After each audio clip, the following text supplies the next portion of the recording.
எல்லாருமே ரொம்ப நல்லா படிச்சிருப்பீங்க சரியா யாரும் படிக்காம இருக்க மாட்டாங்க சோ இந்த லாஸ்ட் மினிட்ல நான் அதை படிக்கல அவங்க படிச்சிட்டான்னு ஓடாதீங்க நீங்க என்ன படிச்சீங்களோ அது மட்டும் திரும்ப படிங்க போதும் வேற எதுவுமே தேவையில்ல சோ அதனால தான் சொல்றேன் சோ இந்த ஃபார்மட்ல நீங்க எக்ஸாம் பண்ணீனா கண்டிப்பா சொல்றேன் எஸ்சி கேட்டகரியில் ஒருத்தங்க இருக்கிறாங்கன்னா ஸோ நான் எஸ்சி கேட்டகரினா எஸ்சி கேட்டகரி ஜென்ரல் எஸ்சி கேட்டகரிக்கும் விமன் எஸ்சி கேட்டகரிக்கும் பார்த்தீங்கன்னா விமன் எஸ்சி கேட்டகரி ஜென்ரலோட உங்களுக்கு ஏன்னா லாஸ்ட்டாக ஈஸியாக 200 கொஸ்டின் வேகமாக நம்ம வந்து பார்த்தீங்கன்னா ஷேர் பண்ணிடலாம்னா அந்த தப்பை தயவு செய்து பண்ணாங்க ஏன்னா அந்த மாதிரி பண்ணும்போது உங்களுக்கு என்ன ஆகும்னா என்னன்னா இது வரைக்கும் நல்லா படிச்சிருப்பீங்க ஸோ இந்த மாதிரி தப்பு எதுவும் பண்ணாமல் இந்த மாதிரி கரெக்டாக ஒர்க் அவுட் பண்ணிங்கன்னா ஈஸியாக நீங்கள் சக்ஸஸ் பண்ணிக்கலாம் இது உங்களோட லைஃப் அப்போ நீங்கள் தான் வந்து பார்த்தீங்கன்னா நீங்கள் ரெஸ்பான்சிபிலிட்டி நீங்கள் தான் எடுத்துக்கணும் மற்ற யாரும் எடுத்துக்க மாட்டாங்க ஓகேவா பிகாஸ் வந்து பார்த்தீங்கன்னா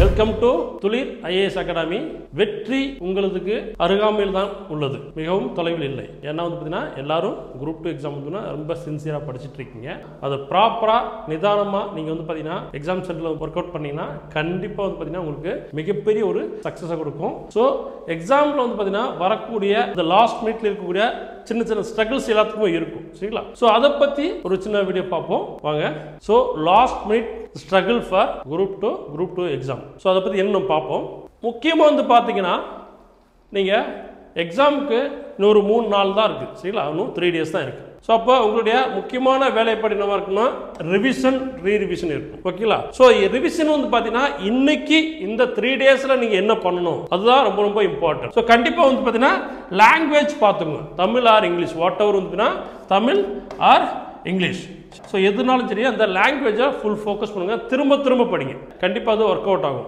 ஆல்சோ வந்து பார்த்தீங்கன்னா என்ன பண்ணீங்கன்னா பாலிட்டி ஆல்சோ வந்து பாலிட்டி ரொம்ப ரொம்ப இம்பார்ட்டன்ட் அண்ட் வந்து பார்த்தீங்கன்னா ஆப்டிடியூட் ரொம்பவும் இம்பார்ட்டன்ட் இன்னைக்கு ஸோ ஆப்டிடியூட் வந்து ரொம்ப இம்பார்ட்டன்ட் இதில் ஒரு 100 கேள்விகளும் இதில் ஒரு 25 கேள்விகள் இருக்கும் ஸோ அதை தாண்டி வந்து பார்த்தீங்கன்னா உங்களுக்கு ஜிஎஸ்ல பாலிட்டி ரொம்ப முக்கியம் ஸோ அதுக்கப்புறம் உங்களுக்கு யூனிட் 8 அண்டு யூனிட் 9 ஸோ இதில் நீங்கள் இதுவரைக்கும் என்ன படிச்சிங்களோ ஸோ அந்த ஏரியாவை திரும்ப படிங்க ஏன் அப்படின்னா உங்களுக்கு ஒரு டவுட் வரும் பிகாஸ் வந்து ஃபியர் அண்டு கம்பேர் ஸோ வந்து பார்த்தீங்கன்னா பயப்படாதீங்க ஃபர்ஸ்ட் கம்பேர் நீங்கள் வந்து பார்த்தீங்கன்னா மேபி எங்கே வேணாலும் நீங்கள் டெஸ்ட் பேட்ச் எழுதியிருக்கலாம் ஓகேவா ஸோ அந்த எக்ஸாமில் வந்து நடக்கக்கூடிய டெஸ்ட் பேட்சில் நீங்கள் எழுதுன எக்ஸாம்ல உங்களுக்கு வரக்கூடிய மார்க்ஸ் இருக்கு பாத்தீங்களா சோ அத பத்தி நீங்க கவலைப்படாதீங்க பிகாஸ் வந்து பாத்தீங்கன்னா சோ டஃப்பான क्वेश्चन பேப்பர்ல துளில வந்து பாத்தீங்கன்னா டஃப்பான எக்ஸாம் நம்ம வச்சிருப்போம் சோ அந்த டெஸ்ட்ல நீங்க 130 பிளஸ் நீங்க எடுத்துட்டீங்கனாலே கண்டிப்பா வந்து பாத்தீங்கன்னா உங்களுக்கு டிஎன்பிஎஸ்சி எக்ஸாம்ல ஷூரா வந்து பாத்தீங்கன்னா 160 பிளஸ் உங்களால எடுக்க முடியும் சரிங்களா சோ அந்த அளவுக்கு வந்து क्वेश्चंस ரொம்ப டஃப்பா இருக்கும் சில இடத்துல வந்து பாத்தீங்கன்னா அதே மாதிரி ஒரு 150 நீங்க எடுக்கிறீங்க அப்படின்னா ஸோ கண்டிப்பா அதே அளவுல நீங்களும் வந்து பாத்தீங்கன்னா 150 நீங்க எடுக்கலாம் சரிங்களா கொஞ்சம் ஈஸியான क्वेश्चन பேப்பரா இருந்தா ஸோ இந்த இடத்துல வந்து பாத்தீங்கன்னா நீங்க இன்னொருத்தரோட கம்பேர் பண்ணீங்க நம்ம ஃப்ரெண்டு வந்து பாத்தீங்கன்னா 140 எடுத்திருக்காரு நம்ம 135 எடுத்திருக்கோம் இல்ல 160 எடுத்திருக்காரு நம்ம வந்து பாத்தீங்கன்னா 155 எடுத்திருக்கோம் இல்ல 150 எடுத்திருக்கோம் சோ இந்த மாதிரி வந்து ஒரு கம்பேர் பண்ணிக்கலாம் பிகாஸ் வந்து பாத்தீங்கன்னா எக்ஸாம்ல போகும்போது உங்களுக்கு தெரிஞ்ச விஷயங்கள் அதிகமா வரலாம் உங்களுடைய நண்பருக்கு வந்து பாத்தீங்கன்னா மேபி அவருக்கு தெரியாத விஷயங்கள் உங்களுக்கு தெரிஞ்சிருக்கலாம் உங்களுக்கு தெரியாத விஷயங்கள் அவங்களுக்கு தெரிஞ்சிருக்கலாம் ஸோ இப்படி இருக்கும்போது கண்டிப்பா வந்து பாத்தீங்கன்னா இந்த இடத்துல நீங்க கம்பேர் பண்ணாங்க ஏன்னா ஃபைனலா டிசைட் பண்ணக்கூடிய சென்டர் எதுனா உங்களுக்கு எக்ஸாம் ஹால் தான் ஸோ அது ரொம்ப ரொம்ப இம்பார்ட்டன்ட் தென் கன்ஃபியூஸ் அப்படின்னாச்சுன்னா நீங்க தேவையில்லாம இல்ல நம்ம அதை படிக்கலையே இதை படிக்கலையே இல்லை அதை படிக்கிறோமோ அந்த மாதிரி எதுவுமே கன்ஃபியூஷன் நீங்க இது வரைக்கும் என்ன படிச்சீங்க ஸோ அதை மட்டும் தெளிவா படிங்க இது வரைக்கும் நீங்க என்ன படிச்சீங்களோ அதை ரிவிஷன் பண்ணுங்க ஏன்னா நம்ம புதுசா ஒரு விஷயத்தை தேடி படிச்சு ஞாபகம் வச்சுக்கிறதுக்கு பதிலாக ஆல்ரெடி படிச்ச விஷயத்தை திரும்ப திரும்ப நீங்க படிச்சு ஏன்னா நமக்கு வந்து பாத்தீங்கன்னா ஓவராலா 200 கொஸ்டின்ஸ் கேட்கறாங்க ஸோ 200 அவுட் ஆஃப் 200 தான் அப்படின்ற அவசியம் இங்க கிடையாது ஸோ நீங்க 160 பிளஸ் வந்தாலே உங்களுக்கு ஸோ ரொம்ப வந்து சேஃபான ஜோன் 160 பிளஸ் வந்தாலே ரொம்ப சேஃபான ஜோன் ஸோ அப்போ நமக்கு வந்து பார்த்தீங்கன்னா அந்த இடத்துல ஒரு 40 கொஸ்டின் நமக்கு இருக்குது சரிங்களா? அந்த 40 கொஸ்டின்ல நம்ம மேபி வந்து பார்த்தீங்கன்னா மிஸ் பண்ண ஏரியா வந்திருக்கலாம். ஸோ அதை பற்றி கவலைப்பட, ஏன்னா இது லாஸ்ட் மினிட். ஸோ இந்த லாஸ்ட் மினிட்ல நான் அதை படிக்கல, அவங்க படிச்சுட்டான்னு ஓடாதீங்க. நீங்க என்ன படிச்சீங்களோ அதை மட்டும் திரும்ப படிங்க போதும், வேற எதுவுமே தேவையில்லை. ஏன்னா லாஸ்டா நீங்க படிச்சதை ஒரே சின்ன எக்ஸாம்ல என்ன பார்த்தீங்கன்னா, எக்ஸாம் முடிச்சுட்டு வெளியில வரும்போது அச்சோ அதை ரிவிஷன் பண்ண மறந்துட்டோமே, அது பண்ணியிருந்தா நம்ம வந்து 5 கொஸ்டின் கரெக்டாக போட்டுக்கலாமே, இந்த மாதிரி தப்ப நிறைய பேர் பண்ணுவீங்க. ஸோ அதனால தான் சொல்றேன், படிச்சதை மட்டும் ரிவிஷன் பண்ணுதுங்க. புதுசா வந்து பார்த்தீங்கன்னா கரண்ட் அஃபேர்ஸ் மாதிரி ஏரியா மட்டும் வேணா பார்த்துக்கோங்க, மற்றபடி வந்து வேற மெட்டீரியல் போகாதீங்க. உங்கள்கிட்ட என்ன மெட்டீரியல், நீங்க என்ன மெட்டீரியல் ஃபாலோ பண்ணிருக்கலாம். ஸோ அது மட்டும் திரும்ப திரும்ப திரும்ப திரும்ப படிங்க. ஸோ கண்டிப்பா மிகப்பெரிய சக்சஸா வந்து நிற்கும். தென் வந்து பார்த்தீங்கன்னா எக்ஸாம் சென்டர். ஸோ நீங்க வந்து எக்ஸாம் சென்டருக்கு போறீங்க, ஓகேவா? ஸோ இந்த எக்ஸாம் சென்டர்ல போகும்போது ஃபர்ஸ்ட் மார்னிங் கண்டிப்பாக சாப்பிட்ருங்க. ஏன்னா நிறைய பெண் பிள்ளைகள் வந்து பார்த்தீங்கன்னா மார்னிங் வந்து பார்த்தீங்கன்னா சாப்பிடாம கிளம்புவீங்க. ஸோ கண்டிப்பாக சாப்பிட்டு போங்க. ஏன்னா வந்து பார்த்தீங்கன்னா சாப்பிடல அப்படின்னா ஃபஸ்ட்டு நமக்கு மென்டலாக வந்து பார்த்தீங்கன்னா கண்டிப்பாக வந்து உங்களுக்கு டிஸ்டர்ப் ஆகும். சரிங்களா? ஸோ அதனால் அதை சாப்பிடுங்க, லைட் ஃபுட்டாக எடுத்துக்கோங்க. First one. செகண்ட் வந்து பார்த்தீங்கன்னா நீங்கள் கண்டிப்பாக வந்து பார்த்தீங்கன்னா முக்கியமாக அந்த டயத்துக்கு கரெக்டான டயத்துக்கு நீங்கள் போயிடும், கரெக்டான டயத்துக்கு நீங்கள் போயிடும். தேர்ட் வந்து பார்த்தீங்கன்னா ஒரு கையில் ஒரு நார்மலான ஒரு வாட்ச் எடுத்துக்கோங்க. ஸோ நார்மலான ஒரு வாட்ச் எடுத்துக்கோங்க. ஏன்னா ஏன் அப்படின்னா நிறைய பேர் வாட்ச் கட்ட மாட்டேங்க. பிகாஸ் வந்து பார்த்தீங்கன்னா உங்களுக்கு சில இன்விஜிலேட்டர்ஸ் வந்து பார்த்தீங்கன்னா அந்த டைம் சொல்லுவாங்க, ஸோ ½ hour மோர், 15 minutes மோர் அப்படின்னு சொல்லிட்டு. பட் நிறைய இடத்துல சொல்ல மாட்டாங்க, ஓகேவா? ஸோ அப்படிங்கிற சிச்சுவேஷனில் நீங்கள் உங்களுக்கு ஒரு நோக்கத்தை போய்கிட்டே இருப்பீங்க, ஓகேங்களா? ஸோ அப்போ லாஸ்ட்டில் வந்து பார்த்தீங்கன்னா ஒரு 15 minutes தான் இருக்கும். லாஸ்ட்டில் 15 minutes தான் இருக்கும். அந்த டயத்தில் உங்களுக்கு 30 கொஸ்டின்ஸ் கையில் இருக்கும். ஸோ அப்போ நீங்கள் ஆட்டோமேட்டிக்கலாக ஒரு பதட்டத்துக்கு உண்டாயிருவீங்க, சரிங்களா? ஸோ அந்த பதட்டம் வரக்கூடாது. அதனால தான் சொல்றேன், இந்த கையில் நம்ம கையில் ஒரு வாட்ச் இருந்ததுன்னா நம்ம ஃபிக்ஸ் பண்ணிக்கலாம். ஓகே, டைம் வந்து பார்த்தீங்கன்னா 11 ஆச்சு, 11:30 ஆச்சு, 12 ஆச்சு, 12:30 ஆச்சு, நம்ம டைம் ஃபிக்ஸ் பண்ணிக்கலாம், ஓகேங்களா? ஸோ அதை பார்த்து நீங்கள் ஓடலாம். ஸோ அப்போ எந்த அளவுக்கு வந்து நம்ம நீங்கள் ஸ்பீடை பிக்கப் பண்ணணும், இல்லை கொஞ்சம் ஸ்லோவாக போகணுமா, இல்லை யோசிச்சு அந்த விஷயத்தை நீங்கள் வந்து அங்கே மேனேஜ் பண்ணுறதுக்கு உங்களுக்கு கண்டிப்பாக வாட்ச் ரொம்ப யூஸ்ஃபுல்லாக இருக்கும். கண்டிப்பாக இன்னொன்று ஒரு வாட்டர் பாட்டில், தண்ணி பாட்டில் எடுத்துக்கோங்க. ஏன்னா தண்ணி கண்டிப்பாக தேவை. சில டயத்தில் வந்து பார்த்தீங்கன்னா நம்ம எக்ஸாக்ட் ஆயிரும், கண்டிப்பாக ஆட்டோமேட்டிக்காக வந்து உடம்பு வந்து ஒரு ஸ்டேஜ் மேலே யோசிச்சு வந்து பார்த்தீங்கன்னா ஒரு ட்ரை ஆயிருவீங்க. ஸோ அப்போ கண்டிப்பாக தண்ணி பாட்டில் ரொம்ப ரொம்ப இம்பார்ட்டன்ட். அதுக்கப்புறம் ஹால் டிக்கெட் மறந்துடாதீங்க. ஆல்சோ பிளாக் பால் பயன்படுத்துகிற ஒரு 2 பென் எடுத்துக்கோங்க.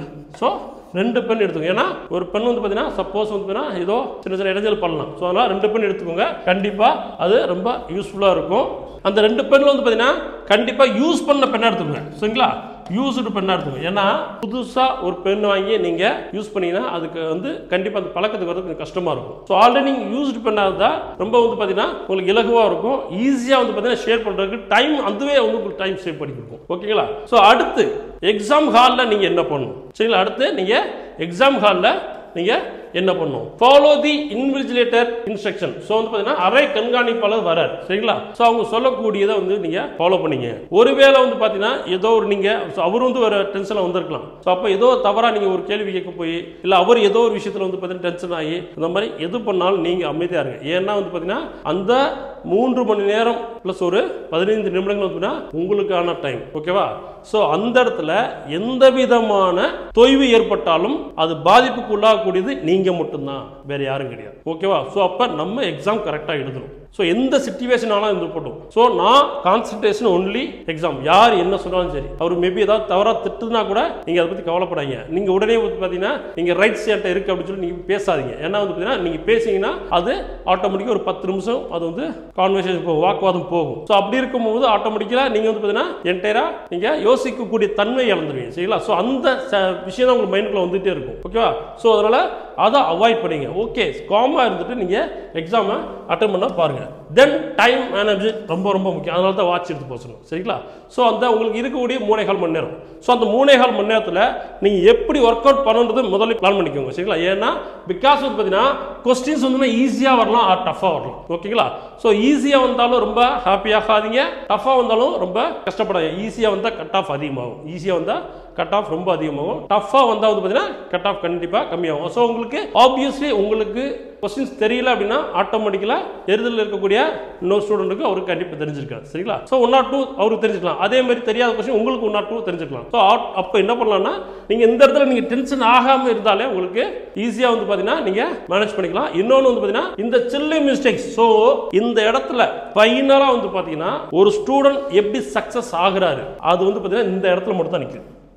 பிகாஸ் இந்த சில்லி மிஷன் சொல்லக்கூடிய சில விஷயம் குழந்தைத்தனமாக தான் இருக்கும் நம்ம சொல்றது. ஏன்னா வந்து என்ன சார் சொல்றாங்க, என்ன கிளாஸ்ல தான் சொல்லுவாங்க. ஸோ 1ஆம் நம்பர் கொஸ்டின், 1ஆம் நம்பர் சி ஆப்ஷனா சி பார்த்து கரெக்டாக ஷேட் பண்ணணும். பிகாஸ் அந்த இடத்துல நம்ம கண்டிப்பாக தப்பு பண்ணுவோம். ஏன்னா பல பேர் சொல்லியிருக்காங்க. ஸோ வந்து 100வது கொஸ்டின்ல அவங்க இருப்பாங்க. ஓகேங்களா? ஸோ அந்த 100வது கொஸ்டின்ல என்ன பண்றாங்க அப்படின்னா, ஸோ வேகமாக போயிட்டு பிக்கு பதிலாக சிஎஸ் ஷேட் பண்ணிடுவாங்க ஒன்று. இல்லைன்னா 100வது கொஸ்டினுக்கு பதிலாக 101வது கொஸ்டின்ல போய் ஷேட் பண்ணிடுவாங்க. ஸோ இது ஒரு கொஸ்டின்ல பார்த்தா ஒரு தப்போடு முடிஞ்சு போயிடும். ஒருவேளை 101 ஷேட் பண்ணிட்டு இது எங்க நடக்கும் அப்படின்னா, பல பேர் என்ன பண்ணுவாங்கன்னா எடுத்துட்டு, ஏன்னா ஆல்ரெடி எக்ஸாம் எக்ஸ்பீரியன்ஸ் இருந்தா பரவாயில்ல. ஸோ அதுலயும் கூட சில கேண்டிடேட் என்ன பண்ணுவாங்கன்னா, முதல்ல வந்து பார்த்தீங்கன்னா கொஸ்டின் பேப்பர்ல வந்து பார்த்தீங்கன்னா குறிச்சு வச்சிருவாங்க. சரிங்களா? ஏன்னா லாஸ்டா ஈஸியா 200 கொஸ்டின் வேகமா நம்ம வந்து பார்த்தீங்கன்னா ஷேட் பண்ணிடலாம்னா அந்த தப்பை தயவு செய்து பண்ணாங்க. ஏன்னா அந்த மாதிரி பண்ணும்போது உங்களுக்கு என்ன ஆகும்னா, நீங்க வந்து பார்த்தீங்கன்னா ஷேர் பண்றதுக்கு உண்டான டைம் வந்து பார்த்தீங்கன்னா உங்களுக்கு எப்படி இருக்கும், லாஸ்டா நீங்க ஒரு 30 மினிட்ஸ் வந்து வச்சிருப்பீங்க. ஸோ அந்த 30 மினிட்ஸ்ல வேகமா நீங்க வந்து ஷேர் பண்ணுவீங்க. அப்ப ஷேர் பண்ணிட்டு வரும்போது என்ன நடக்கும்னா, 100வது கொஸ்டின் பேப்பர்ல ஷேர் பண்றது பதிலா 101வது கொஸ்டின்ல ஷேர் பண்ணிடுவீங்க. ஸோ அப்படியே வந்துகிட்டே இருக்கும். ஃபைனலா அந்த காலம் எண்ட்ல வரும்போது தான் என்னடா ஒரு கொஸ்டின் இங்க இடிக்குதுன்னு பார்த்தா உங்களுக்கு அரௌண்ட் 20ல இருந்து 25 கொஸ்டின் அப்படியே உங்களுக்கு லாஸ் ஆகும். 20ல இருந்து 25 கொஸ்டின் அப்படியே லாஸ் ஆகும். ஒரு கொஸ்டின் லாஸ் ஆனாலே நம்ம 1000 பேருக்கு முன்னாடி போயிடும். 20 கொஸ்டின்னா முடிஞ்சு போச்சு, நம்ம லைஃப் என்டையரா முடிஞ்சு போச்சு. சரிங்களா? ஸோ அடுத்த இயர் தான். ஸோ அதனால யாருமே வந்து பாத்தீங்கன்னா டிக் பண்ணிட்டு அதுக்கப்புறம் லாஸ்டா ஷேர் பண்ணது தப்பா பண்ணாங்க. உடனே ஒரு ஃபர்ஸ்ட் கொஸ்டின் பி ஆன்சரா பி, சி ஆன்சரா சி. 20வது கொஸ்டின் 20வது நம்பரா, ஓகே அதுக்கு சியா சி, டியா டி, ஏவா. ஸோ பார்த்து ஒவ்வொரு கொஸ்டினுக்கும் நீங்க ஷேட் பண்ணுங்க. அதுதான் வந்து மிகப்பெரிய தப்பு பண்ணக்கூடிய ஏரியா, வேற எதுவுமே கிடையாது. ஏன்னா எல்லாருமே ரொம்ப நல்லா படிச்சிருப்பீங்க. சரிங்களா? யாரும் படிக்காம இருக்க மாட்டாங்க. எல்லாரும் நல்லா படிச்சிருப்பீங்க. அவங்க ஒரு 4 கொஸ்டின் 5 கொஸ்டின்ல வந்து பார்த்தீங்கன்னா சொல்லுவாங்க, சார் எனக்கு 2 கொஸ்டின்ல போயிடுச்சு, ஒரு கொஸ்டின்ல போய் சொல்லுவாங்க. அந்த ஒரு கொஸ்டின் 2 கொஸ்டின் போகிறது இந்த ஏரியா தான். சரிங்களா? ஸோ அப்போ ஒவ்வொரு கொஸ்டினுக்குமே நீங்கள் என்ன பண்ணுங்கன்னா பார்த்து ஷேர் பண்ணுங்க. அது பெரிய ரொம்ப டைம் வந்து பார்த்தீங்கன்னா மிஸ் ஆகுது. சரிங்களா? பெரிய அளவில் உங்களுக்கு டைம் வேஸ்ட் ஆகும். ஸோ அந்த விஷயத்தை படிங்க. Then attend the question 3 ways. So வந்து பார்த்தீங்கன்னா உங்களை கொஸ்டின் பேப்பர்ல 3 வழியா வந்து பார்த்தீங்கன்னா நீங்க அட்டன் பண்ணணும். சரிங்களா? 3 வழியா அட்டன் பண்ணணும். ஸோ 3 வழியா அப்படின்னா எப்படின்னா, ஃபர்ஸ்ட் தெரிஞ்ச கொஸ்டினா பண்ணுங்க. ஸோ வந்து இப்போ நீங்க தமிழ் ஸ்டார்ட் பண்ணீங்க, 1ல இருந்து 100 வரைக்கும் ஸ்டார்ட் பண்ணீங்க. சரிங்களா? ஸோ அதில் வந்து பார்த்தீங்கன்னா உங்களுக்கு 100 கொஸ்டின் வந்து பார்த்தீங்கன்னா எல்லாமே உங்களுக்கு ஆன்சர் பண்ணணும்னு அவசியம் கிடையாது. ஓகேவா? ஸோ ஃபர்ஸ்ட் அப்படியே ஒரு ரீடிங் போங்க. அதில் ஒரு 80 கொஸ்டின் டு 85 கொஸ்டின் நீங்கள் போட்டிருப்பீங்க. ஸோ 80 to 80 கொஸ்டின் பார்த்தீங்கன்னா உங்களுக்கு ஷியோராக கரெக்டான ஆன்சர் உங்களுக்கு தெரியும். ஸோ 80 கொஸ்டின் போட்டு மறுபடியும் வந்து பார்த்தீங்கன்னா செகண்ட் ரீடிங்கில் வந்து பார்த்தீங்கன்னா செக் பண்ணும்போது எலிமினேஷன் ப்ராசஸ் சொல்லுவோம். ஸோ அதுக்குள்ள வீடியோ ஆல்ரெடி போட்டிருக்கோம் குரூப் 4க்கு, அதை நீங்கள் போய் பார்த்து செக் பண்ணிக்கோங்க. ஸோ எலிமினேஷன் ப்ராசஸ் அப்படின்ற ஒரு ஆப்ஷனில் போயிட்டு இப்போ வந்து பார்த்தீங்கன்னா நீங்கள் ஒர்க் அவுட் பண்ணும்போது அது ரொம்ப வந்து ஈஸியாக வந்து பார்த்தீங்கன்னா அரௌண்ட் 10 கொஸ்டின் உங்களுக்கு வந்துடும். செகண்ட் ரவுண்ட்ல ஒரு 10 கொஸ்டின்ஸ் உங்களுக்கு ஒர்க் அவுட் ஆகும். அகைன் வந்து தேர்ட் வே இருக்கு. சரிங்களா? ஸோ அந்த தேர்ட் வே எப்படின்னா உங்களுக்கு இன்னர் ஹார்ட் என்ன சொல்லுதோ அதை போடணும். ஸோ அப்போ உங்களுக்கு ஃபர்ஸ்ட் கொஸ்டின் வந்து so from the first to 200 questions வரைக்கும். ஸோ ஃபர்ஸ்ட்ல உங்களுக்கு என்ன பண்ணீங்கன்னா தெரிஞ்ச கொஸ்டினா அட்டன் பண்ணுங்க. ஓகேங்களா? ஸோ அதில் தமிழில் ஒரு 80 போட்டுருக்கீங்க. ஆட்டோமேட்டிக்காக வந்து ஜிஎஸ்ல கண்டிப்பாக 40 போடலாம். கண்டிப்பாக 40 இல்லை 45 கொஸ்டின்ஸ் போடலாம். ஸோ அப்போ அதுவே உங்களுக்கு 125 கொஸ்டின்ஸ் ஆச்சு. அதுவே 125 கொஸ்டின்ஸ் ஆச்சு. ஸோ இதுக்கப்புறம் செகண்ட் எலிமினேஷன் ப்ராசஸ் ஒரு மெத்தட் இருக்கு. சரிங்களா? அந்த எலிமினேஷன் ப்ராசஸ்னா உங்களுக்கு ஸோ இப்போ நமக்கு ஆன்சர் தெரியாது, பட் இது ஆன்சர் இல்லைன்னு நமக்கு தெரியும். அதுக்கு எக்ஸாக்ட் ஆன்சர் நமக்கு தெரியாது, ஆனால் இது ஆன்சர் இல்லைன்னு தெரியும். ஸோ அப்போ ஆன்சர் இல்லாததை நீங்க என்ன பண்ணீங்கன்னா எலிமினேட் பண்ணிட்டு அப்போ இதுதான் ஆன்சர் வரும். அதான் எலிமினேஷன் ப்ராசஸ் சொல்லுவாங்க. சரிங்களா? ஸோ அப்போ அந்த ஆன்சரை நீங்க அப்படி ஒர்க் அவுட் பண்ணும்போது கண்டிப்பா அதுல இருந்து என்ன பண்ணா உங்களுக்கு ஒரு 25 கொஸ்டின் சாலிடா உங்களுக்கு வரும். ஸோ அரௌண்ட் 150 ஆச்சு. சரிங்களா? தென் வந்து பாத்தீங்கன்னா உங்களுக்கு உங்களுடைய இன்னர் ஹார்ட் சொல்லும். ஸோ ஒரு தேர்ட் வே அப்படின்னா உங்களுக்கு ஒரு கொஸ்டினை பார்த்த உடனே வந்து பாத்தீங்கன்னா ஓகே இதுவா இருக்குமோ, எங்கேயோ படிச்சு ஞாபகம் இருக்கு அப்படி ஃபர்ஸ்ட் உங்களுக்கு இன்ட்யூஸ் என்ன சொல்லுதோ, உங்க மனசுல என்ன தோணுதோ அதை போடுங்க. ஸோ அதுல ஒரு 15 கொஸ்டின் சாலிடா உங்களுக்கு வரும். ஸோ அப்போ உங்களுக்கு ஸோ ஆப்வியஸ்லி 165 கொஸ்டின் உங்களுக்கு இதுல வந்துருச்சு. சரிங்களா? ஸோ இந்த ஃபார்மேட்ல நீங்க எக்ஸாம் பண்ணீங்கன்னா கண்டிப்பா சொல்றேன் 165 பிளஸ் சாலிடா நீங்க போலாம். எந்த விதமான யோசனையும் பயமும் பட தேவையில்லை. சரிங்களா? ஸோ தமிழில் வந்து பார்த்தீங்கன்னா கண்டிப்பாக சொல்கிறேன், ஏன்னா தமிழ் அண்ட் லாங்குவேஜ் இங்கிலீஷ் இந்த ரெண்டுமே வந்து பார்த்தீங்கன்னா எல்லாருமே ஸ்ட்ராங்காக இருப்பாங்க. அதில் 95க்கு குறையாமல் நீங்கள் ஒர்க் அவுட் பண்ணணும். 95க்கு குறையாமல் நீங்கள் கண்டிப்பாக போட்டாகணும். ஏன்னா ஒவ்வொரு தப்புமே வந்து பார்த்தீங்கன்னா உங்களை பின்னாடி கொண்டு போயிட்டு 1000 பேர் உங்களை வந்து முன்னாடி போயிட்டே இருப்பாங்க. தென் ஆப்டிடியூட்ல வந்து பார்த்தீங்கன்னா ஸோ 25 கொஸ்டின் கேட்குறாங்களா? ஸோ அந்த ஆப்டிடியூட்ல 25க்கு கண்டிப்பாக முடிஞ்சளவு அவுட் ஆஃப் 25 ட்ரை பண்ணுங்க. ஒருவேளை முடியலன்ற சிச்சுவேஷன்ல என்ன பண்ணீங்கன்னா ஒரு 22வது போட ட்ரை பண்ணுங்க. ஒரு 22வது போட ட்ரை பண்ணுங்க சரிங்களா. ஸோ அது கீழே வந்து குறைக்காம அளவுக்கு பார்த்துக்கோங்க. கண்டிப்பாக எல்லாருமே ஒர்க் அவுட் பண்ணியிருப்பாங்க. மேக்ஸ் ஸ்டூடெண்ட்ஸ் நான் மேக்ஸ் ஸ்டூடெண்ட்ஸ் எல்லாருமே ஒர்க் அவுட் பண்ணியிருப்பீங்க. ஸோ 22 குறையாம போடுங்க. ஸோ அதுக்கப்புறம் ஜிஎஸ்ல நீங்கள் எப்படி சுற்றி பார்த்தாலுங்க காமனாக வந்து பார்த்தீங்கன்னா டஃப் எவ்வளோ பெரிய டஃப்பான கொஸ்டின் பேப்பராக இருந்தாலும் ஒரு 20-25 கொஸ்டின் பேப்பர் மேபி டஃப்னஸ் வைக்கிறாங்க வச்சுக்கோங்களேன். பட் கண்டிப்பாக வந்து பார்த்தீங்கன்னா ஒரு 40 கேள்வி வந்து பார்த்தீங்கன்னா உங்களுக்கு கண்டிப்பாக டைரக்டாகவே தெரிஞ்சுக்கும். ரொம்ப பேசிக். ஸோ ஃபர்ஸ்ட் பானிபட் போர் என்னைக்கு நடந்தது, ஸோ வந்து பிரசிடென்டோட ஆர்டிகல் என்ன, ஸோ கவர்னரோட ஆர்டிகல் என்ன, இது மாதிரி ரொம்ப பேசிக்காக கேட்பாங்க. இது எல்லாமே நமக்கு தெரிஞ்சிருக்கும். இதெல்லாமே நமக்கு தெரிஞ்சிருக்கும். ஸோ இதெல்லாம் 40 கொஸ்டின் ஈஸியாகவே உங்களுக்கு வந்துடும். ஸோ 95 ப்ளஸ் வந்து ஒரு 40, 135, ஒரு 20, இதுவே ஆட்டோமேட்டிக்காக 155 மேலேயே வந்துருச்சு. ஸோ ஆட்டோமேட்டிக்காக ரிமைனிங் இருக்கக்கூடிய ஏரியாவில் நீங்கள் எப்படி நீங்கள் போட்டாலும் ஷுவரா 165 வந்து ஈஸியாக அச்சீவ் பண்ணலாம். ஸோ வந்து எக்ஸாம் பொறுத்தவரை ஒரு பிளான்டான இனிமேல் எழுதுறது தான். ஏன்னா ஆல்ரெடி எல்லாமே படிச்சிருப்பீங்க. ஸோ அப்போ ஜிஎஸ்ல எவ்வளோ எடுக்கணும், ஆப்டிடியூட்ல எவ்வளோ இருக்கணும், ஜென்ரல் தமிழ் ஆர் ஜென்ரல் இங்கிலீஷ்ல எவ்வளோ இருக்கும். ஸோ இதை நீங்க கரெக்டாக செட் பண்ணி நீங்க உட்காந்தீங்கன்னா ஈஸியாக வந்து பார்த்தீங்கன்னா ஹை ஸ்கோர் எடுக்கலாம் சரிங்களா. ஸோ இன்னொன்று வந்து பார்த்தீங்கன்னா ஒரு முக்கியமான விஷயம், இப்போ விமன் எல்லாம் என்ன பண்றீங்கன்னா சரி எனக்கு விமன் கோட்டா இருக்குன்னு நீங்க வந்து ரொம்ப ஹாப்பியா இருக்காதீங்க. பிகாஸ் வந்து பார்த்தீங்கன்னா லாஸ்ட்டாக நடந்த குரூப் 1 ஆகட்டும், குரூப் 4 ஆகட்டும், அதுக்கு முன்னாடி இருந்தால் குரூப் 2 ஆகட்டும், எல்லா எக்ஸாம்லையும் உங்களுக்கு காம்படிட்டிவ் விமன்ஸ்குள்ள அதிகமாயிட்டாங்க. ஸோ மென்னு கூட வந்து பார்த்தீங்கன்னா பெரிய அளவு தான் காம்படிஷன் கிடையாது. ஸோ இப்போ ஒருவேளை எஸ்சி கேட்டகரியில் ஒருத்தர் இருக்கிறாங்கன்னா, ஸோ நான் எஸ்சி கேட்டகரினா எஸ்சி கேட்டகரி ஜென்ரல் எஸ்சி கேட்டகரிக்கும் விமன் எஸ்சி கேட்டகரிக்கும் பார்த்தீங்கன்னா விமன் எஸ்சி கேட்டகரி ஜென்ரலோட உங்களுக்கு கண்டிப்பாக ஒரு 5 மார்க் 4 மார்க் அதிகமாக வந்து பார்த்தீங்கன்னா தேவைப்படுது. ஸோ அதனால் வந்து பார்த்தீங்கன்னா அதிகமான காம்படிஷன் விமனுக்குள்ள தான் இருக்குது. ஸோ நல்லா வந்து என்னன்னா இது வரைக்கும் நல்லா படிச்சிருப்பீங்க. ஸோ இந்த மாதிரி தப்பு எதுவும் பண்ணாமல் இந்த மாதிரி கரெக்டாக ஒர்க் அவுட் பண்ணீங்கன்னா ஈஸியாக நீங்கள் சக்சஸ் பண்ணிக்கலாம். ஓகேங்களா. ஸோ அதை கொஞ்சம் ஃபாலோ பண்ணுங்க. ஃபைனலாக நீங்கள் என்ன பண்ணுறீங்கன்னா, ஸோ ஏன் வந்து ஃபர்ஸ்ட் லாங்குவேஜ் பேப்பரை நான் பண்ண சொல்லணும்னா, ஸோ உங்களுக்கு லாங்குவேஜ் பேப்பர் கண்டிப்பாக வந்து ஒரு நல்லா படித்த ஸ்டூடெண்ட்டுக்கு வந்து பார்த்தீங்கன்னா ஒரு 50 மினிட்ஸ் தாங்க அதிகபட்சம் ஆகும். ஸோ 50 நிமிஷம் தாங்க அதிகபட்சம் 1 ஹவர், அதிகபட்சம் 1 மணி நேரம் மட்டும்தான் சரிங்களா. ஸோ அப்போ ரிமைனிங் 2 ஹவர்ஸ் இருக்கா, அந்த 2 ஹவர்ஸில் ஈஸியாக நீங்கள் ஜிஎஸ்ஸை கம்ப்ளீட் பண்ணிடலாம். ஓகேங்களா. ஸோ மேக்ஸிமம் சொல்கிறேன், நீங்கள் 3 மணி நேரம் உங்களுக்கு வந்து பார்த்தீங்கன்னா எக்ஸாம் கொடுக்குறாங்க. 50 மினிட்ஸ் வந்துன்னா நீங்கள் ஃபில் பண்ணுறதுக்குள்ள டீட்டெயில்ஸ் கொடுக்குறாங்க சரிங்களா. ஸோ அந்த 50 மினிட்ஸ் விட்டுருங்க. அந்த 3 ஹவர்ஸில் நீங்கள் ஒரு 2.25 மணி நேரத்தில் நீங்கள் இதான் முடிக்க பாருங்க. 2.25 மணி நேரத்தில் முடிக்க பாருங்க. அந்த 50 மினிட்ஸ் உங்கள் கையில் இருக்கணும். கண்டிப்பாக எங்கேயாவது உங்களுக்கு வந்து பார்த்தீங்கன்னா ஒரு கொஸ்டின் மிஸ் பண்ணிருக்கலாம், செஞ்சிருக்கலாம், அந்த மாதிரி இருக்கும். ஃபைனலாக வந்து பார்த்தீங்கன்னா செக் தி OMR. ஸோ எல்லா கொஸ்டினும் நீங்கள் கரெக்டாக போட்டுக்குமா, தென் வந்து பார்த்தீங்கன்னா எங்கேயாவது நம்ம மிஸ் பண்ணியிருக்குமா, ஒருவேளை ஏதோ ஒரு இடத்துல வந்து பார்த்தீங்கன்னா ரிவிஷன் பண்ணும்போது ஒரு 17வது கொஸ்டினில் நம்ம ஷேர் பண்ணாமல் வந்திருப்போம், 20வது கொஸ்டினில் ஷேர் பண்ணாமல் வந்திருப்போம். ஸோ அப்போ அதை செக் பண்ணிக்கோங்க, ஒவ்வொரு கொஸ்டின் ஷேர் பண்ணிக்கோங்க. ஸோ ரொம்ப கரெக்டாக பண்ணியிருக்குமா அப்படின்னு சொல்லிட்டு. ஸோ எங்கேயாவது மிஸ் ஆயிருந்தால் அதை அகைன் போய்ட்டு ஷேர் பண்ணிட்டு வந்துருங்க சரிங்களா. தென் வந்து பார்த்தீங்கன்னா நீங்கள் தம் கரெக்டாக வச்சிட்டீங்களா, ஸோ நீங்கள் வந்து பார்த்தீங்கன்னா சைன் கரெக்டாக பண்ணிட்டீங்களா, நீங்கள் ரெஜிஸ்டர் நம்பரை கரெக்டாக ஷேர் பண்ணிட்டீங்களா, கொஸ்டின் புக்லெட் நம்பர்ஸ் கரெக்டாக ஷேர் பண்ணிங்களா. ஸோ எல்லாத்தையுமே வந்து பார்த்தீங்கன்னா ரெடியூஸ் மார்க் இருக்குது. இது வந்து பார்த்தீங்கன்னா உங்களுடைய ஆன்சர் சீட் வந்து பார்த்தீங்கன்னா உங்களுக்கு எவாலுவேட்டே பண்ணாமல் போயிடுவாங்க. ஸோ அப்படி இருக்கிற சுச்சுவேஷனில் நீங்கள் ஃபைனலி செக் OMR, ஏன்னா இது உங்களோட லைஃப். அப்போ நீங்கள் தான் வந்து பார்த்தீங்கன்னா நீங்கள் ரொம்ப வந்து ரெஸ்பான்சிபிலிட்டி நீங்கள் தான் எடுத்துக்கணும், மற்ற யாரும் எடுத்துக்க மாட்டாங்க. ஓகேவா.